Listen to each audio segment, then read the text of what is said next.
You ask Tiger to solve. This deals with linear equations with one unknown. The final result is x equals -9. Let's solve it step by step. Swap sides. Group all constants on the right side of the equation. Add 8 to both sides.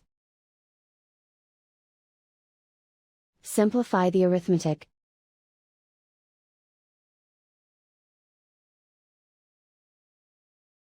Isolate the x.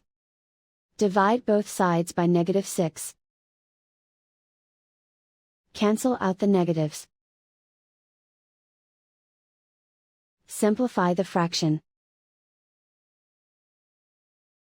Move the negative sign from the denominator to the numerator. Find the greatest common factor of the numerator and denominator.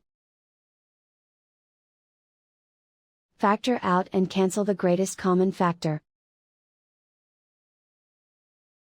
And so the final result is x equals -9.